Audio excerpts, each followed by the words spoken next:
ओम शांति।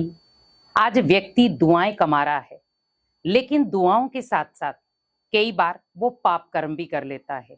एक तरफ तो वो दुआएं कमाता है और दूसरी तरफ पाप कर्म कर लेता है। क्या दुआओं से वो पाप कर्म खत्म हो सकते हैं? क्योंकि पाप कर्म बहुत आसानी से हम कर लेते हैं। किसी को दुख देना, किसी को पीड़ा पहुंचाना या किसी के साथ बुरे कर्म करना, ये पाप कर्मों में शामिल होता है। लेकिन आज हम कई बार बहुत बुरा सोच भी लेते हैं। सोच का प्रभाव भी कई बार बहुत सारे लोगों के ऊपर नेगेटिव पड़ता है। तो क्यों ना हम अपनी सोच को बदलें, पुण्य कर्म करने का रास्ता पकड़ें। बहुत सारे लोग पाप कर्म तो कर लेते हैं, लेकिन कई बार जब उन पाप कर्मों का रिटर्न हमें मिलता है, हम अपने आप को बहुत दुखी और बेसहारा महसूस करते हैं। क्योंकि जब हम पाप कर्म करते हैं तब हमें कुछ भी याद नहीं होता कि हमें इसका रिटर्न मिलेगा। लेकिन जब हमारे जीवन में कोई विपदा आ जाती है, कोई परिस्थितियां आ जाती हैं या कर्मों की हमें अचानक चोट मिलती है, तब हमें याद आता है मैंने जरूर इस जन्म में कोई पाप कर्म किए हैं, जिसकी सजा हमें भगवान दे रहा है। जब मुझे पता है कि पाप कर्मों की सजा हमें मिलेगी, उससे हम छूट नहीं सकते, बच नहीं सकते, तो क्यों क्यों हम वो पाप कर्म करें।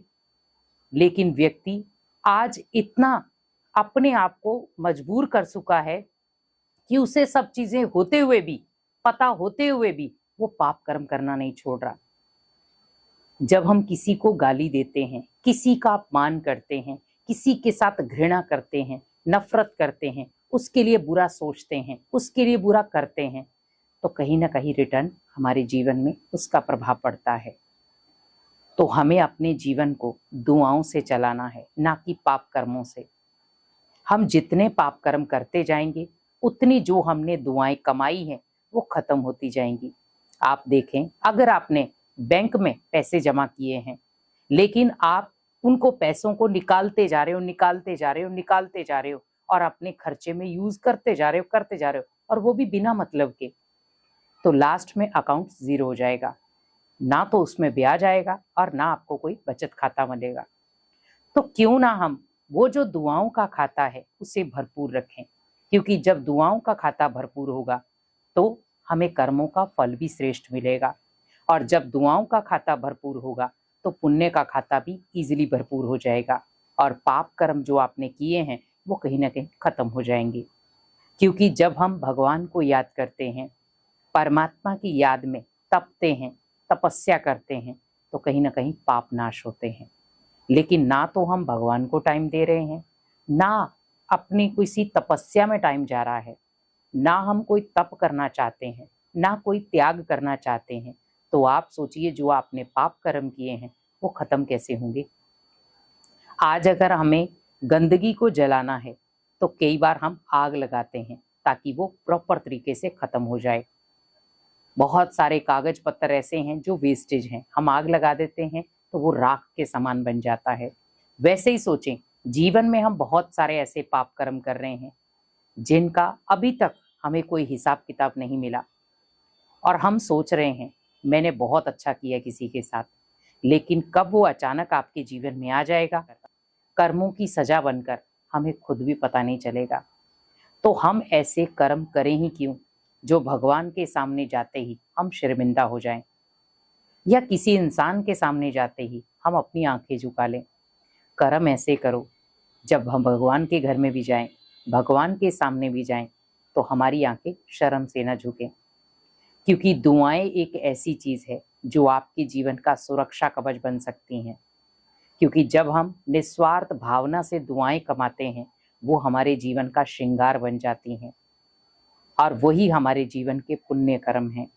जब हम अनेक आत्माओं की हेल्प करते हैं, अनेक आत्माओं के लिए अच्छा सोचते हैं, अनेक आत्माओं को खुशियों का दान देते हैं, अनेक आत्माओं को अशांति से शांति के पथ पर ले जाते हैं, तो कहीं ना कहीं हमें मिलती हैं दुआएं, और वही दुआएं हमारे जीवन का सुरक्षा कवच बन जाती हैं। तो अगर आप भी दुआएं लेना चाहते हैं, जीवन में पुण्य का रास्ता पकड़ना चाहते हैं, तो आज से और अभी से खुद से वायदा करें कि मुझे ऐसा कोई भी पाप कर्म नहीं करना है, भले वो मनसा में हो, वाचा में हो, या कर्मणा में हो, या संबंध संपर्क में हो। मुझे ऐसा कोई कर्म नहीं करना है जिसकी वजह से मुझे कोई सजा मिले, क्योंकि पाप कर्मों की सजा तो आपको पता है कि अचानक कभी भी किसी भी समय हमें मिल सकती है। तो क्यों ना, जब मुझे पता है कि उनकी सजा मुझे मिलेगी, तो मैं वो कार्य करूँ क्यों?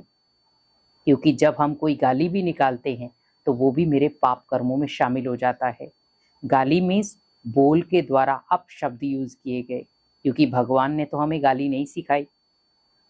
तो उसी प्रकार सोचें, जब हम अपने ऊपर अटेंशन रखेंगे कि मुझे सिर्फ दुआएं कमानी है, जिससे मेरे पुण्य का खाता भी भरपूर होगा, जीवन में खुशियां भी भरपूर होंगी।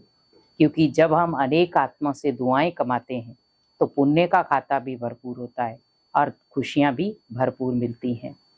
तो दुआएं भरपूर करें और अपने जीवन का दुआओं को सुरक्षा कवच बनाएं, ताकि जीवन में अगर अशांति भी हो, दुख भी हो, परेशानी भी हो, वो टल जाए।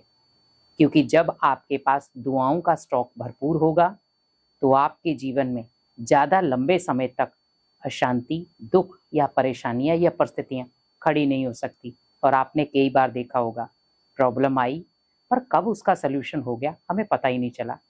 तब आपकी वो दुआएं मदद करती हैं, वो पुण्य कर्म मदद करते हैं, जिनकी वजह से वो परिस्थितियां बहुत आसानी से खत्म हो गई और आपके घर में दोबारा से खुशियां लौट आई। इसीलिए कोशिश करें कि मुझे कोई भी ऐसा पाप कर्म नहीं करना है जो भगवान के सामने मुझे नजरें झुकानी पड़े। मुझे हमेशा पुण्य कर्म करना है और साथ साथ दुआएं कमानी है, जिससे हम अपने जीवन में ढेर सारी खुशियां ला सके। ओम शांति।